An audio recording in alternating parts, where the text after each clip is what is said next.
Tuesday night, I'm Justin LaBar, Raj Giri, Matt Morgan. It's time for some SmackDown review. SmackDown on August 27th, coming to you from Baton Rouge, Louisiana. Fellas, did you have a better time tonight than you did last night on Raw? Did you? I did. Yeah, I thought it was better. Yeah. I mean, at least the Roman Reigns. Yeah. I thought outside of Roman Reigns, it was kind of a missable show, although there was some good wrestling. I thought the Lacey Evans. You like the whodunit? I like that they're trying, but this is not the who's the third man in the NWO.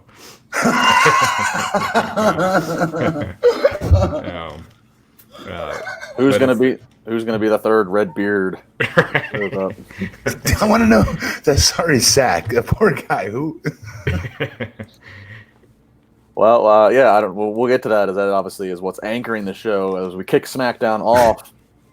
And crack journalist Kayla Braxton finding Roman Reigns backstage. And Roman, it's been a week since you've seen this red-bearded man. I mean, give us the scoop. And he will. He's going to say sorry. Well, maybe. He might say sorry, but we have to wait. It needs to be done in the ring, as all confessions should be. So that's the hook for the night. That's what they're anchoring for. And again, off the bat, I'm fine with that because that is the story. They put a lot of time into this. It's slow burning, but we'll get to it.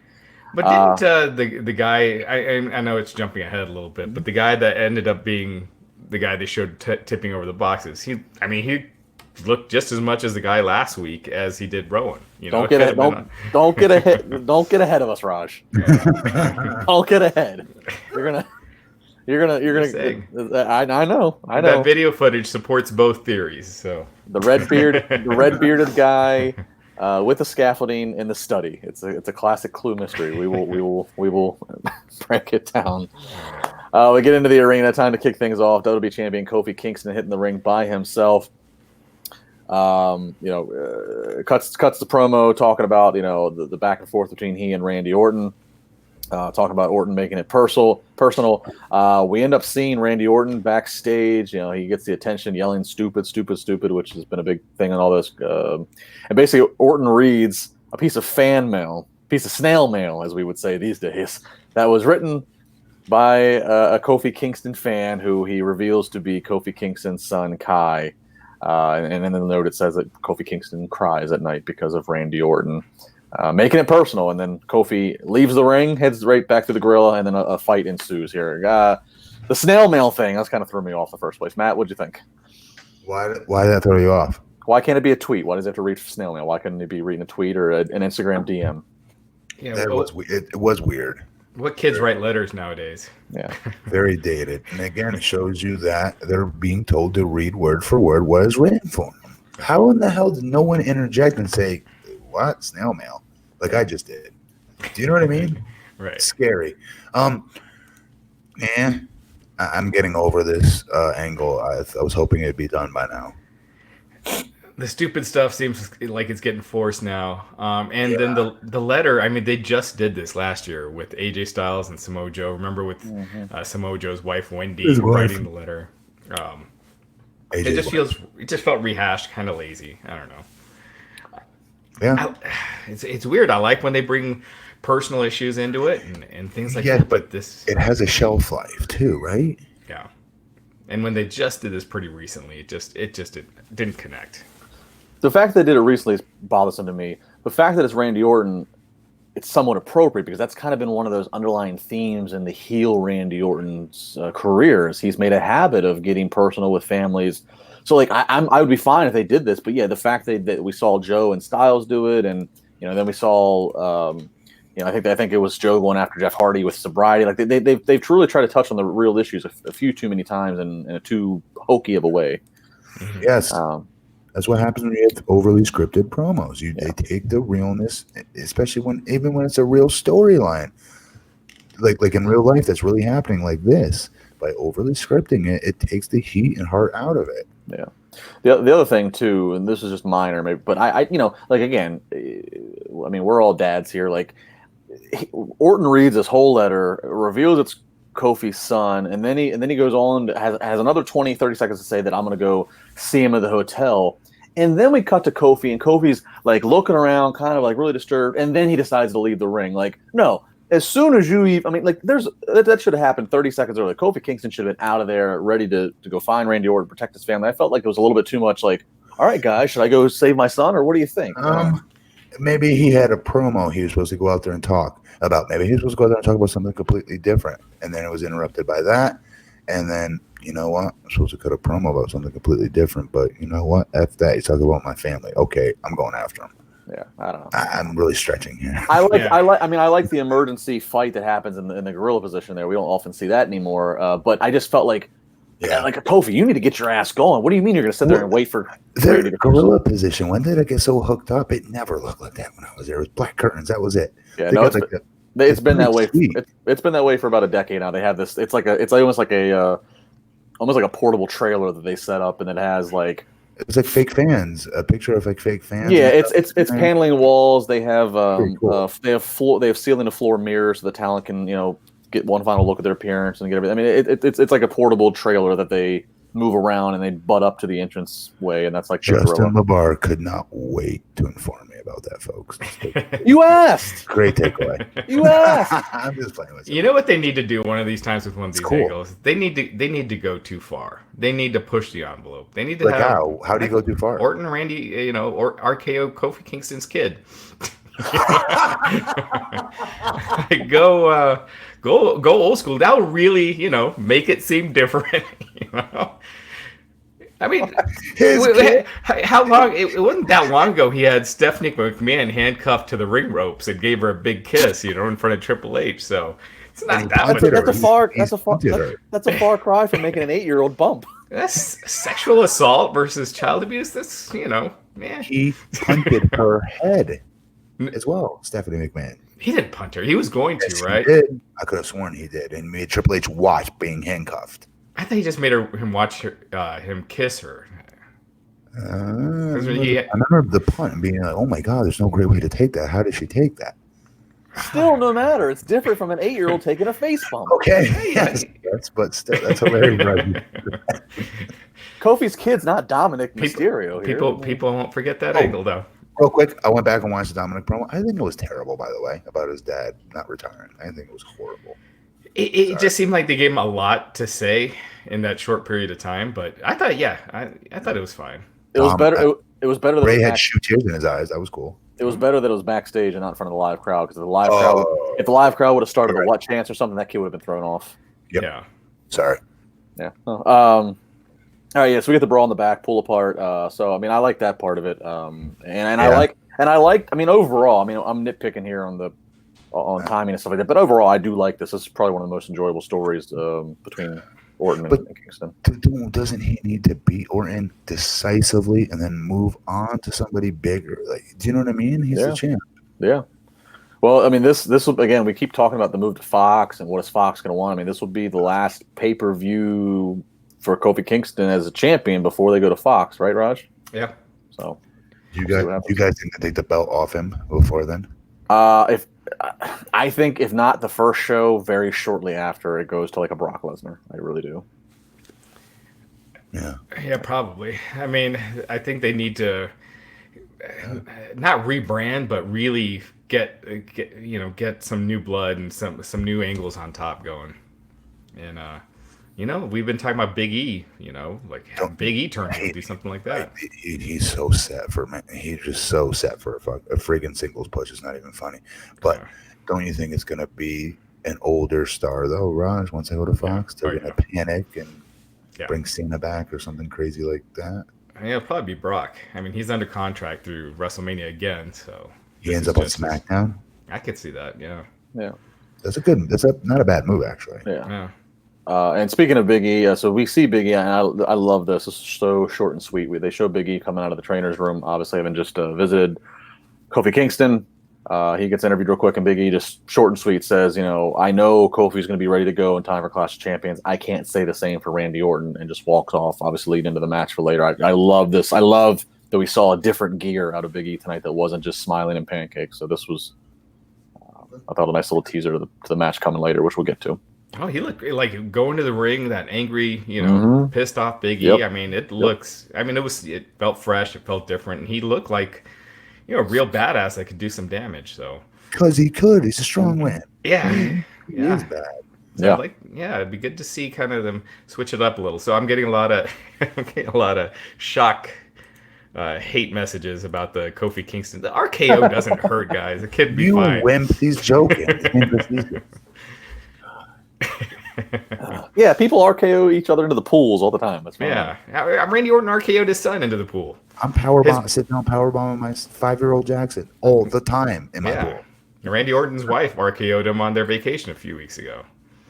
That's awesome, for the record. And it looked good too. It's on their Instagram, so you should check it out if you haven't. Wrestling Inc. The chat room getting soft tonight. Come on, guys. All right. King of the Ring first round match. We get Ali versus Buddy Murphy. What a match this was of these two up and comers. Ali gets the win, but let's talk about this match real quick and just both of the. I mean, somebody had to lose here, so 3 for 3, Buddy Murphy, main event caliber matches now.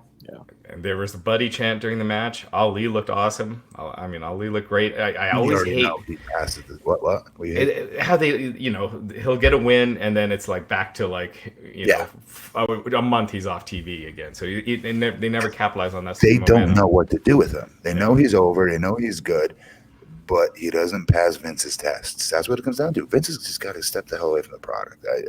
Great, good job, Matt. You're like the 53rd,000th person to say that, but it's the truth. That's what holds guys like him back. It just is. There's no other answer. He's over. Buddy Murphy, I will argue, will get a push faster than he will. In my opinion, because of his luck versus, in Vince's opinion. Yeah. Even though he lost tonight, I think ultimately in the big picture, he will. He shouldn't. They both should. Yeah, and I think the only thing that really all that determined that Ali won is just looking at the brackets, and they like to keep things balanced, heels and faces, and Ali is just more of a baby face, so they rarely do they have a heel versus heel or a face versus face. I mean, if I advertised this match a week ago, how excited would you be to watch this? I would be like, holy hell yeah, I'm all in. I'd pay to see it. Yeah. These two go. Ooh, Matt's all in. He's getting paid by AEW. So speaking of AEW, we got this Saturday night. Matt Morgan and I will be back for the All Out podcast. But for those of you that didn't get your tickets to All Out, and AEW has announced a bunch of TV dates. NXT now at Full Sail every week starting in September. If you ever feel like taking websites make getting to the event difficult on purpose, you got to check out SeatGeek. We've been talking about SeatGeek for months here on the podcast. I've had the app. I just saw Dave Chappelle and Jon Stewart a couple weeks ago. I'm going to a Broncos game September 15th. It just makes it so easy. It's like as a current ticket site are so big that they feel like they can get away with not caring about the customer experience. But SeatGeek, they have millions of live event tickets and a price match guarantee.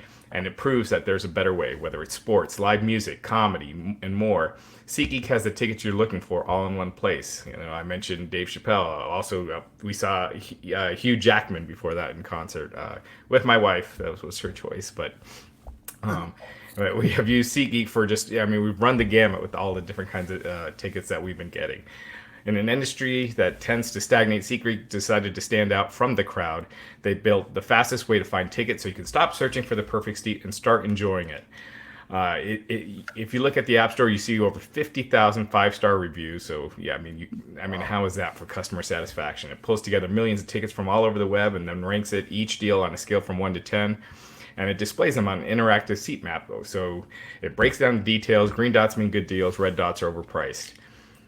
We've been talking about it forever. If you haven't tried it, now is the time. SeatGeek will give you $10 off your first SeatGeek purchase. All you need to do is use our promo code INC. So download the SeatGeek app today and use promo code INC for $10 off your first purchase. You got nothing to lose, and if you're like me, you'll be hooked and keep using it over and over, and it just makes your life much easier if you like going out a lot. So SeatGeek. Big thanks for them sponsoring the podcast. And again, as Raj said, Saturday night, get your AEW talk on. Raj and Matt Morgan. They'll be live here on YouTube, correct? Yes. Yeah. Awesome. Good stuff. All right, continuing live here, SmackDown review. We get a backstage with Bayley and Ember Moon, and then all of a sudden, we get Lacey Evans making an appearance. Lacey Evans, who has been off of TV quite a bit for a while after having a pretty thorough and aggressive push. We have Evans versus Bayley coming up later on, so we'll get back to that here in a second. But first, we get The Miz versus Sami Zayn. Miz, of course, rehashing what we saw the week before. Where Sami Zayn is now the interpreter, spokesperson, what have you, for Shinsuke Nakamura.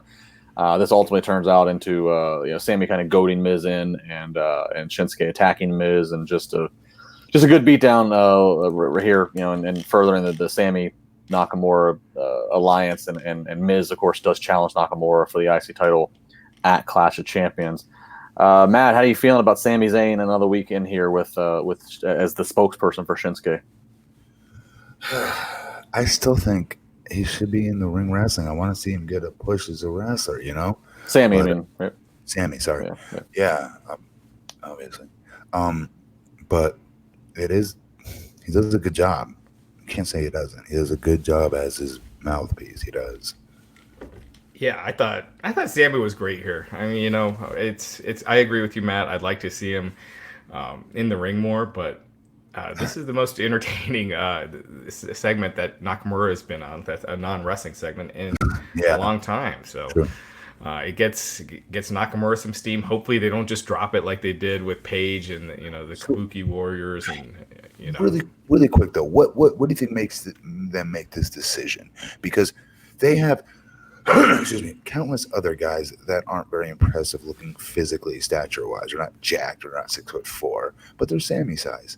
And they keep getting the green light to appear on TV and wrestle, and I don't get what's their beef with him. And he's a good promo on top of it. To not give him that, the little bit of daylight there and give him an opportunity wrestling. He smashed everything they give him. I mean, Sami. I haven't heard anything. I think it's just. You see those cases where Vince just does not see guys as stars, and just does not see the upward mobility. I don't know if that's definitely the case, but we've seen that a lot where Vince just gives up on someone, no matter how talented they are. And we've seen it with Ali like 4 times this year, where he all of a sudden disappears. Bobby Roode, countless other guys. So, I also wonder. This is just speculation, but I also wonder. We do know for a fact that Sami has. Because of his religious and his beliefs, he has refused to do the Saudi Arabia shows. And let's just be honest, out of the people who have said no to do the Saudi Arabia shows, he is the lowest on the totem pole. So I mean, Matt, we talked about last night not going to troop tours and whatever. I don't know. I mean, he didn't refuse that. That was the WWE's request that he stay back because of his. He'd have a lawsuit. But hasn't he been outspoken about against the shows any which way? No, he hasn't said anything. He did send a tweet out for his Sami for Syria campaign while they were in Saudi Arabia, and Saudi Arabia have the big problems with the Syrians, which is why they requested Sami not go. And then Kevin Owens was the one that refused to go because Sami was not allowed to go. All right. Well, I stand corrected then. I was wondering though, because I know that Yeah, I thought he did too. No, it was him, Daniel Bryan, and John Cena were the guys that refused. Good on Cena. He would have gotten paid very handsomely. Good on Cena. Wow. Yeah, I think Cena knows his Hollywood career would have been a prop in Hollywood if he would have gone there. He left this ran Hollywood. Yes. Yeah. All right. Yeah. Well, so I mean, overall, look, Sami's a talented guy. I mean, I do find something. Prior to this, Sami, I find something generic about him, and he was once generic. Cab driver, remember? I used to think the same thing. Yeah, but though with his mouth, man, he's got the over the top sarcastic just guy. Yeah, I like this. I do like this. So whatever. If he can get more screen time, if they can make this work with him and Nakamura, I'm worth giving it a try. I don't know. Yeah, and Justin, to your point, I used to feel the same way, especially with Sami as a babyface. I knew he could cut promos, but he just wasn't doing much for me. But as a heel, he gets incredible heat and everything. Yeah. I mean, he checks all the boxes outside for the look that Vince likes. You like he has an impressive physical look, you're saying? Yeah. Sami Zayn. He doesn't have. I'm sorry. Oh, yeah, I thought you said. Okay. Oh, I'm sorry. Yeah, I'm saying he checks all the other boxes as far as being a great promo and being able to get a response from the crowd and he can go in the ring, but the presence. All right, we see Elias backstage in Shane McMahon's office. Kevin Owens comes in, interrupts him. A couple words here. This is just kind of foreshadowing what's going to happen later in the night. We get Bayley versus Lacey Evans. Of course, Bayley had a victory over Nikki Cross last night on Raw. This against Lacey Evans. Again, as I mentioned earlier, Lacey Evans, who was very aggressively pushed months ago and then has been kind of absent from TV. She resurfaces here. This match, I was back and forth on the pacing. It was a little, but a little longer, I guess, for my taste, the way it went. But I got to say, Lacey Evans is just super athletic.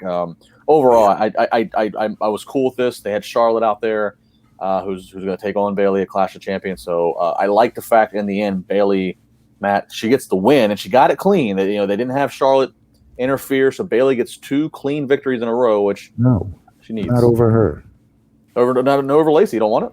No. And I know she's a champion, so it should happen. I get the reason for that, but Lacey's been off TV for like 2 months at least. It's like me. I remember once Jim Ross told me this, is that once you look a certain way, right, and they presented you on television, you can't put the genie back in the bottle. You can't put the toothpaste back in the squeeze bottle, meaning you look like a main event act. You have to now become a main event act. There's no such thing as middle card for you, Matt. There's no such thing as opening match for you, Matt. It doesn't work that way. No one will ever pay you to see you open up a show. You need to be a giant, and that's how you'll be booked. Lacey is a star in every sense of the word, physically even speaking. And so when she comes out there, they cannot have her doing these jobs. I don't give a crap who's it to. Well, this is different than how we're portraying a 7-foot guy. She had the most competitive match of the night. She had the most competitive match of the night, and she lost to the champion. It's not like she lost in 3 minutes to. Yeah. I mean, it was the most competitive match of the night. I mean, I got over once wrestling like Kurt Angle bound for glory. He ended up beating me, but I got more over that night than I ever did in a win. So there is a way to get more over in a loss. There is. I agree with that. But I don't know. Lacey's still new. I just don't think she should be taking any L's if this was my company. I'd be building her on the opposite of Charlotte. They'd be on 2 different completely shows, would not touch for at least a year. And Matt, the problem with that too is when they do start losing, they start having them lose all the time. They get used to beating you. Because it's no big deal, right? We beat her last week, beat her again. No, and that can't happen here. But I agree with that. That should not happen. But here, most competitive match of the night, you lose to the champion. Something in your head about, I mean, I thought Lacey, there were some missed spots here and there, but she's been on main event, and I think that's done her some good. I mean, I thought she looked really good here. They've been putting her on main event. She's been on main event. My God, I give up. Basically, since the what was the pay-per-view before SummerSlam, whatever that was her and Baron Corbin against Seth Rollins and Becky with all the titles on the line. Yeah, was that Extreme? Was that Extreme Rules? Yeah, that was Extreme Rules. So she's been off of Raw and SmackDown since then. So I know she's on vacation. I follow her on Instagram, so I see her like a bit of family vacationing and crap lately. So I didn't know she was even going to be back tonight. Yeah. But I thought she looked good, and I gotta admit, watching this match, she seemed more like a star than Bayley. Duh. But already, question. Because usually she's a little sloppy in the ring, so there was that missing. I didn't see that as much tonight. Gimmick, dude, which I killed. If you guys remember, I buried that gimmick before it even got a chance to get on the road. Remember, I said, "There's no way this can get over." They're asking her to be a 1950s pinup woman who looked like she just came out of a time shelter underground for since the 1950s, and here she is. It won't work. Remember, she's gotten it to work because remember, I always tell you, not just me, other wrestlers have told you this too. Probably the most important thing about your character is not what you do; it's the in between the move crap with your personality in the ring that gets you over and makes people emotionally invest in your character. Her doing all her little wiping the brow the way she does, taking her little thing out, dry herself off, everything she does in between her moves is just like super over with me. Yeah, attention to detail, amazing. Yeah, and I think people in the chat are pointing out that. Yeah, she's not there yet, but she's getting there quick. I mean, she has drastically improved since her call up. And one of the things she does really well is she does media really well and in her heel character. I love that. I never comment on wrestler stuff very often, but on hers, I was like, I love the fact she stays in gimmick. I'll watch those. I was Instagram. She like, I mean, they had her doing some of the radio shows in Louisiana, because that's obviously where they're at this week, New Orleans and Baton Rouge. And she stays in. I mean, she keeps in character pretty well. Which I think I said that last night about the Miz, how well the Miz does when he's a heel, and with media. From my experience with him, I mean, so I mean, that's a huge thing. You know, Matt's talking about what you do in between the moves. You know, but now in this day and age, how you can interact with the media, and if you can still make them believe, and that's not many people do. Fans want to. All the comment section on her things, like you dissed the hell out of me. I loved it. It was great. That's been one ingredient in the successful recipe of what's worked for Becky Lynch. And this last year, since Becky's kind of turned on this man thing, when Becky goes to do media, she keeps an edge to herself. She's not reading off the PR script. She is, so. Whereas Charlotte, she's the opposite in the media. Even when she's the heel in the media, she just sounds like the nicest person in the world. And she's talking about how, heading into WrestleMania, she's talking about Becky being her, best friend and how they hang out together. I don't, Charlotte's, I don't know if Rick would do that. I don't think he would ever do that with media interviews, but I don't know, maybe she just feels like she just can't stay in character outside of the ring. Like leave the character. Yeah, Rick never did. Yeah. Rick, I don't because Charlotte is a babyface in real life. That's the problem. She's a big babyface in real life. Yeah, she cries over everything because she's got a big heart. She's very sentimental. You know what I mean? All right, so they keep plugging the still to come Roman Reigns. Dana Bryan, Erick Rowan demanding an apology from Roman Reigns. So will we get that? Bryan and Rowan saying they will not leave the arena until they get their apology. I hate the way Rowan spells his name. All right, continue. How he spells what? Eric? Yes. It annoys me. Erick? Yeah. The K bothers you? Yes. Continue. It's not what we're talking about. All right. He's right for our didn't expect that. All right. Moving on. Randy Orton versus Big E. Raj touched on it earlier. I tweeted. I absolutely agree. I love the fact Big E comes out. No smiling, no dancing. Gets that title off real quick. He's ready for business to avenge his friend. Him and Orton have a good match here. A good hard-hitting match as you expect these two guys to. Ultimately, Randy Orton gets the win. This coming by way of the Revival being out there. So this team FTR KO, I guess is what it's become here. I like this trio. I've said it over and over. It's Ribera jackets and fanny packs. It's old school here. Randy Orton gets the win. So right now that they are booking Orton and Kofi, they are just on this collision course right now to this matchup at Clash of Champions. Collision course. Let me ask you a question. Did you think this was a main event singles push making match for Big E? By the result of it, no. I mean, it was a very good bell-to-bell match. Who won? Okay, we'll take that out. Who won and lost? How about then answer that? What do you think? I thought Big E hung. Like I thought the intensity. I thought that we saw a different gear in Big E that we don't normally see. Yes. So just the layout of the match. Yeah, I thought Big E held his own. This to me looks like how does this company, who we constantly criticize, has no self-control? They just don't. Right? When they see something that's kind of working, they friggin' do it for like the next 18 weeks in a row and overdo it to the point where we don't like it anymore. A la Kofi versus Randy Orton with their shoot storyline. All right, they're doing it too much and they're writing for it too much. But with Big E, how the hell are they self-controlling themselves, watching what we're watching and going, holy bleep, we have a main event stud here. Okay, you're done with them. Let's go. Yeah, I mean, it's been 5 years. I feel, that he's been in the New Day, I think. Oh, my God. Is it that long? Yeah. Wow. I mean, it's a long time when you got a guy who looks like him, with his charisma and he's got everything. And he can talk. November of 2013 or October of 2013 is when I think they started the New Day. No way. Yes. No way. Yes. What?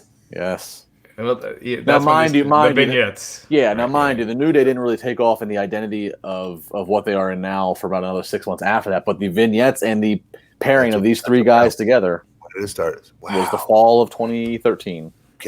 Oh my God! I'm annoyed. It was 2014, but regardless, I'm kind of annoyed. I'm annoyed with them. I don't like seeing them that much. I'll be honest. I just don't. The three of them. But wow, that long they've been going. No wonder why I don't. I want to see them all break up. They're all very capable. And then I still love them as a group back, back in the day, but 5 years is a long time. And in today's programming of how much they have it per week, that's an eternity. Yeah. 5 years today equals like 10 years. And it's like I agree. And they've been baby faces most of that whole time, outside of the very first when they first got over as heels and then they turned baby faces. I gotta give them their props. There's something to be said for that and make it last that long. Yeah, and they're still over. I mean, they're all the group themselves is already Hall of Fame group. The group. Oh yeah. Oh, without a doubt. I can't believe we're saying that. Yes. Wow. Before they came together, I never thought Yeah, them and the Usos to me are like the no-brainers as far as tag teams in the Hall of Fame. Yeah. That's cool. I like that. All right, so Orton and the Revival standing tall here. Yeah, I think we. I can't remember if we said it earlier, but in that backstage brawl with Kofi and Randy Orton hit Kofi with a draping DDT in the back, so Kofi was taken out. That's why Big E was all mad. That's why Kofi couldn't help him here. And Xavier Woods was taken out last week. Is that what the story was? Mm-hmm. And so with his leg injury, so Big E was by himself at the end, and they beat him down again after. Big E did that splash to the apron that he missed. That just looked like it hurt, like it was just brutal. Big E, again, he moves incredible for this man of his size. Every time that he does that suicide dive through the middle ropes, I cringe because it looks like he's going to drop on his head. Half the time he does. I props to the guy for trying it, but Jesus, he's a thick dude trying to fit through there. Yeah. Yes. It's not easy. Yeah. Yeah. I wish you would just save it for pay-per-views because it just seems like you could be, if you're just a little off with that, with the guy his size, you're wrestling Randy Orton, you're a single star down low. Kofi Kingston's the world champion. I don't care what anybody says. I know he's in the back of his head. I don't care what he says in interviews. He's a legitimate former athlete, right? Mm-hmm. So in the back of his head, he has to be saying what I probably would be saying the same thing. Why not me? Why Kofi?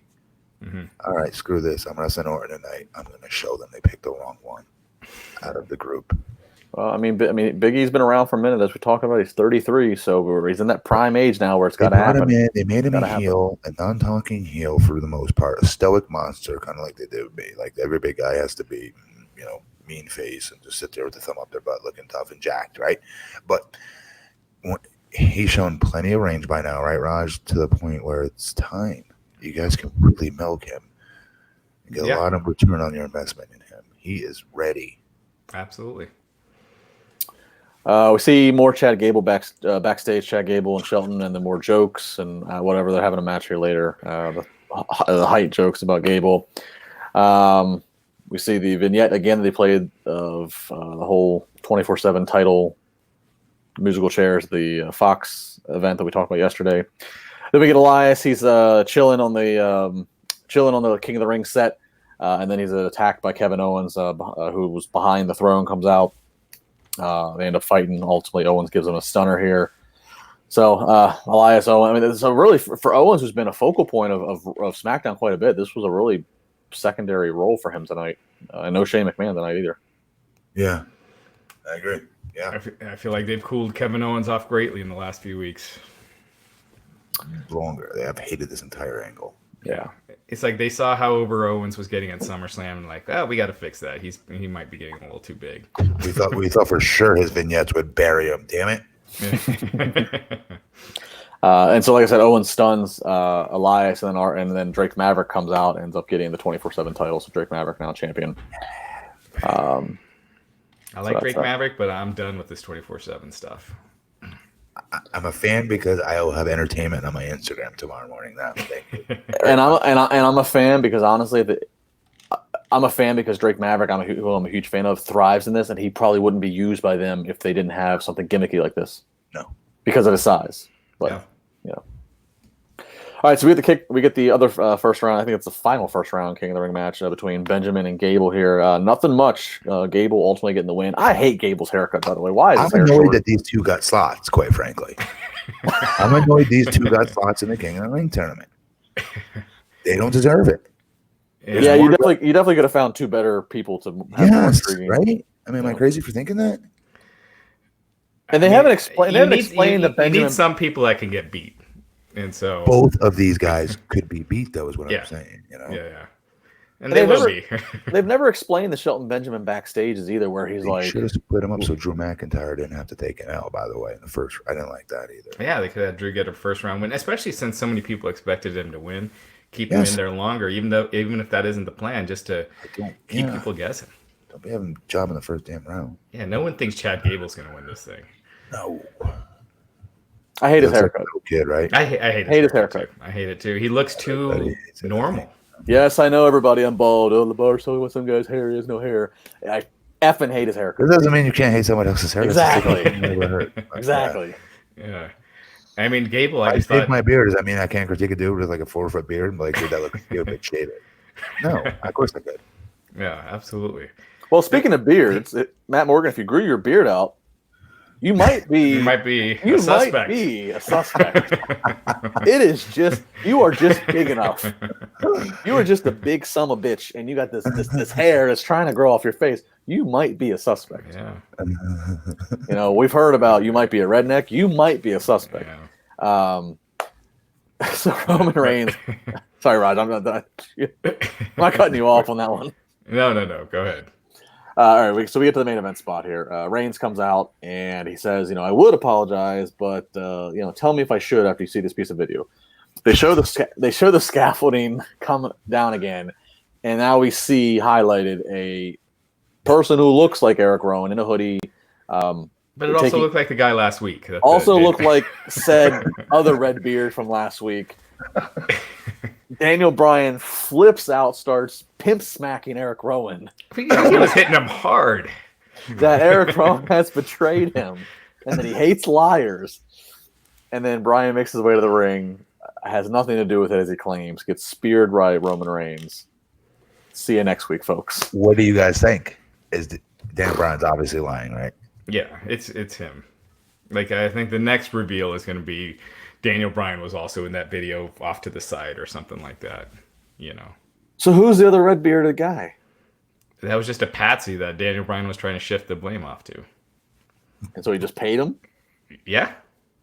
I need more. That doesn't make sense to me. I need more. He was just trying to take the heat off of Rowan. Yeah. I mean, no, if they've not done a good enough job of getting, like, even though Rowan's in the secondary role between him and Daniel Bryan's there to help get him over. He's there to be his heater. They don't do a good job of making him Daniel Bryan's heater to the point where, do we give a crap if it's Erick Rowan? I don't. Roman Reigns will cut right through him. Like, I'm not even sweating if it's Erick Rowan. Oh, no, it's Erick Rowan. Then what? He's the next to do the job to Reigns. Who cares?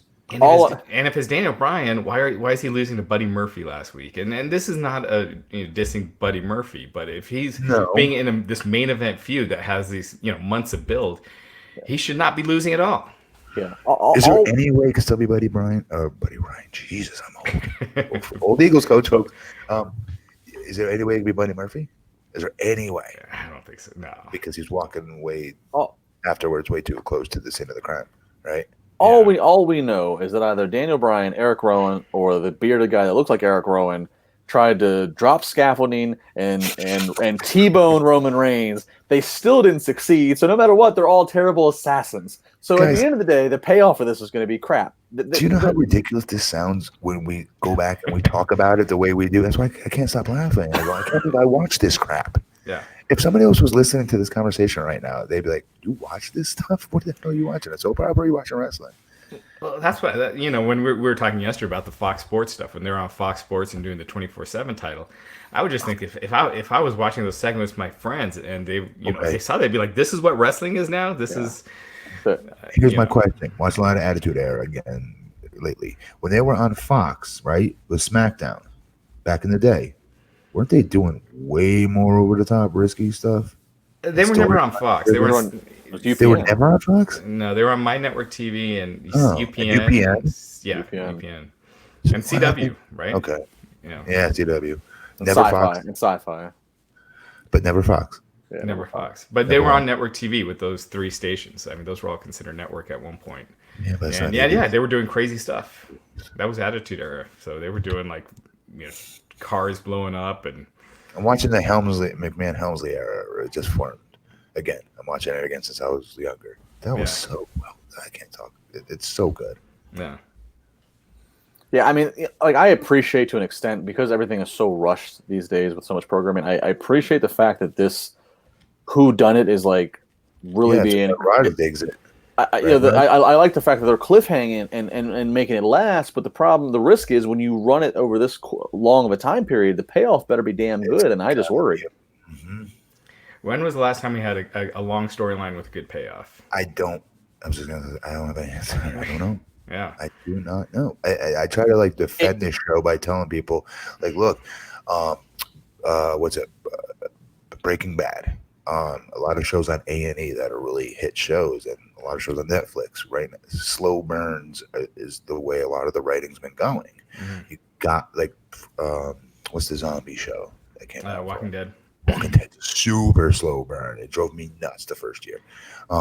But eventually there's some sort of big payoffs along the way. You just got to stay included and keep watching. Wrestling, I don't think, is wired the same way. We need to see that return eventually. Yeah. It wasn't a whodunit, but one of the best like story, and like it's like you knew that it was coming, but one of the best like stories I can remember that was told over a long period of time. And then when the moment happened, it was so well executed. Hornswoggle being Vince's son. No, because it should have been Ken Kennedy. It was supposed to be Ken Kennedy. And I'm bitter about that. No, one of the best in recent memory. Again, it wasn't a whodunit, but the Jericho Owens friendship. And you knew eventually they were going to break, but the way that it was done and the execution, that might be in the recent memory one of the best. And then they followed up with a WrestleMania match that apparently Vince was very unhappy about, according to Owens. Weird. It was a really good match too. They put him on in the horrible time slot. Didn't they go on second, which is like the terrible match? Nobody wants to be second. Yeah. Second. And it was after a really good Shane and AJ match, if I recall. Right. He did not get enough credit for how many people cared about that storyline. Yeah. That was like the main storyline on Raw, if you remember, before they eventually broke up. It was weird because once they broke up, they were going to fight each other. It kind of lost a lot of heat behind it, I thought, versus the other storylines that started pushing to the surface much faster. Yeah, I'm going back to WCW when I'm thinking of like really long-term story, like the Sting angle. How they spent over a year on that, and it was they had the big payoff. The pay-per-view match sucked, and they kind of buried Sting. What's so horrible, you guys, as a fan? I don't remember it being. I wasn't a huge Sting fan. Maybe that's why. Yeah. Do you know what I mean? I didn't really care. I loved NWO. So to me, but when he would come from the rafters back then, they weren't really doing that much, and he would beat them all up with a bat, and the crowd would just be going crazy. Everybody talks about it. Like it was a great self-control over that company, taking their time with it. Remember when we thought Sting had joined the NWO and attacked Lex and turned out to be an imposter Sting as the fifth man? That was tremendous stuff. Yeah. Yeah, at the time it was. Yeah. It was. All right, so the whodunit continues. We think with the Roman Reigns. Raj, you still into it? I mean, it's like I said. I like that they're trying, but the execution I think has just been so campy. So, folks at home, do you see how hard it is? It's not so easy to grade this show and these storylines because, like right there, you just heard it from Raj. You want to give them credit for showing self-control and taking their time and putting forth, God forbid, some energy and some long-term storyline build. And you know what I mean? So we give them credit for that versus are we really being entertained by this at this moment? It's tough. Yeah. So I pays the big bucks. When people say like we just find the negative, I almost feel like I'm trying to find the positive. Oh my God. Like, seriously, no. I know these guys. I hate saying bad things. I can't stand it. I wish fans would make up their mind for a long time. I was a WWE kiss ass. Now apparently I'm an AEW kiss ass, and I bury WWE on here.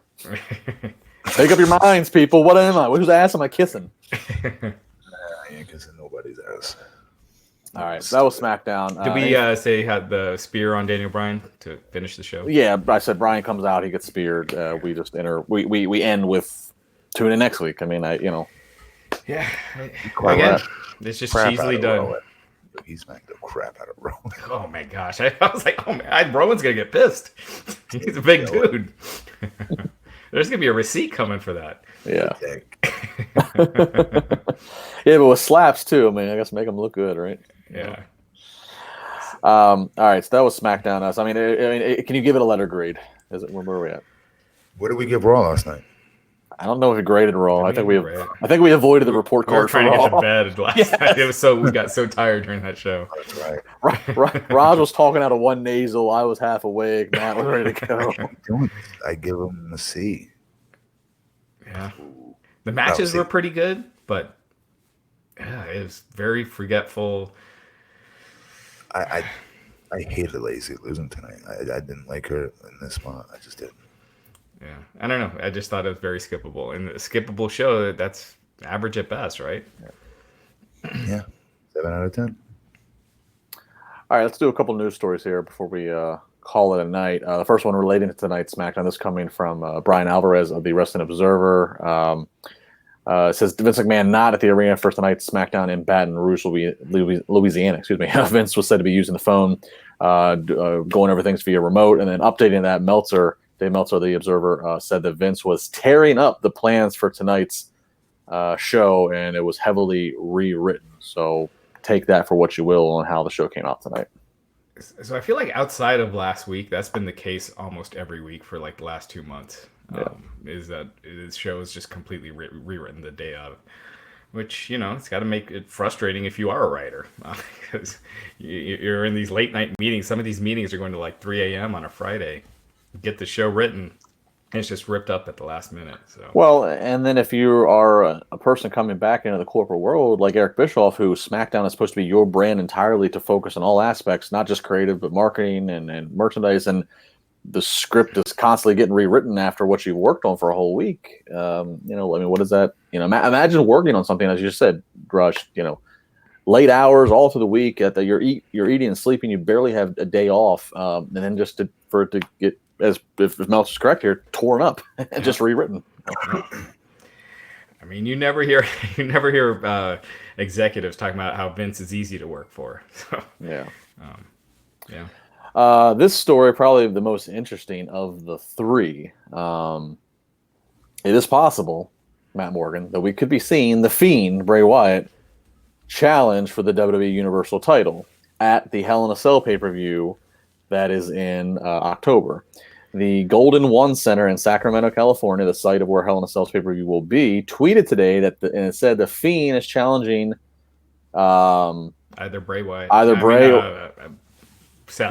Yeah, Seth or Braun. Bray. Either Braun or Seth. Now these local advertisements can be inaccurate. Things change. The live events don't always get these, but it is interesting that he would even be thrusted into for a pay-per-view. It's not like we're talking about a dark match after Raw here. Yeah, or TV. This is straight pay-per-view. They're advertising it. Yeah, maybe. Yeah, usually they'll push like generic matches that are just the kind of the current house show matches for when they change the lineups. But when they're promoting something like this, it's like when they promote the Undertaker, he's going to be there. They don't false advertise Undertaker. So, and normally it would be advertising the Fiend versus Rollins, and then that's okay. You think that's the giveaway of Rollins is holding the title, but the fact they actually left it open of it could be Braun, could be Seth, that makes you think even more that this was done on purpose. Yeah, good point. Yeah, good point.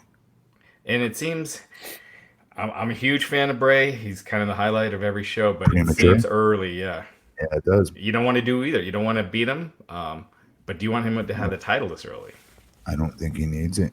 Yeah, historically, I categorize him. I always use the term supernatural, just like Undertaker, just like Kane, just like even Mankind, just characters that like you're not going to have them doing what I complimented Lacey Evans and The Miz doing. You're not going to have them show up at the TV studio to do media at the local affiliate. And if you do, it's going to look weird. It's not supposed to be that exposed. It's not supposed to be a real person. He's supposed to be something psychologically out of this world. So, yeah, I mean, if they go quickly with the route of the Fiend getting the title, I don't want to poo-poo it now, but that seems very, very quick trigger. But at the same time, Seth holding on to the belt it's just been kind of stale. Whereas you have Bray with the belt doing the Firehouse Funhouse segments with it, and in his red sweater, and it could be really entertaining. So you like his red sweater?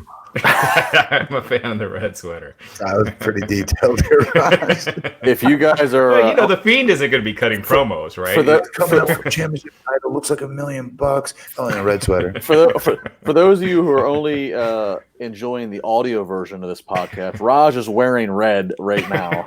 See, it's, I'll say this: if they do go, I mean, this would be a surprise. If they do go the route of quickly shotgunning the Fiend, Bray Wyatt, with a title, I hope we see something else that we never see, which is the Fiend burning the title or doing something. Crazy. Yeah, like it would have. Like I don't want to see him wearing the title around his waist. Give me a break. I want to see him burning it. I want to see a sacrifice. I want to see something crazy. Okay. You're getting on my case about RKOing Kofi's son. I'm talking about burning a leather strap. You're talking about abusing 8-year-olds. Like, what? Come on. It's no comparison. No comparison. All right. And KO and his kids. We wouldn't forget it. No, you're right. All right, and the last news item we had prepared here. Finally, StarCast 3 coming up this weekend. They're in Chicago, and one of the big the biggest attraction. I'm saying one of the biggest attraction is the fact that CM Punk is going to do a sit-down interview. And good news for all of you who won't be at StarCast, this interview will be available via traditional pay-per-view. So DirecTV has it listed as $14.95. Are you kidding me? I'm not. You got to pay to hear this dude's interview? Well, if you're not there, so Fight is. Get out of here, dude. So Fight is offering a StarCast 3 weekend pass for $39.99. That includes a pass, includes 55 shows, including the Punk special, with over 65 hours of content and unlimited replays. The package of what they have is awesome, yes. So you can do that, or for just a la carte, the Punk special, $14.95 on DirecTV. Shame on you for you that pay for it. That's I don't like that. I just don't like that. I'm speaking from a fan's perspective. I don't like that. I don't like it. I would never do that. I would never do that to fan. I think that's it. You've been along this long. You've been away. And well, Matt, I don't think Punk said it needs to be on pay-per-view. I think whatever Punk's commanding to be paid, you do whatever the hell you want when you're him. No, because it's come probably on, the event organizers to recoup their money. Exactly, they have to recoup whatever Punk, because Punk's not doing this for free, so they got to recoup it. Okay, probably. This isn't on Punk. I don't know. And mind you, people hear him talk. This is coming from somebody who's been pay-per-view. I understand at a show, maybe because they do that for comedy acts, right? They do it all the time, wrestlers, and other ways of doing it. But to watch on television, I got to pay $14.99 to. This is the event. This is the event people making the money back. And mind you, this is coming from somebody who's been blocked by Punk. So I have no reason to defend Punk. I'm sure Punk just said. I don't like saying this about him, but I don't like this move. Right, but I'm sure Punk said you're going to pay me this, and then the event people go, wow, this has got a lot of buzz. We got to charge people to get some money back here. I mean, it's simple business. Yeah. For somebody else, I don't know. Yeah. Same thing with dudes. They used to make me go sign when I go sign and make money. That they would try to recoup their stuff by making me do an extra. No, that ain't my deal with you. I just here to be here for an hour. Well, they're not asking Punk to stay extra. They're just saying we're going to turn some cameras on and put it on pay-per-view. They're not asking to do anything extra. He has a say.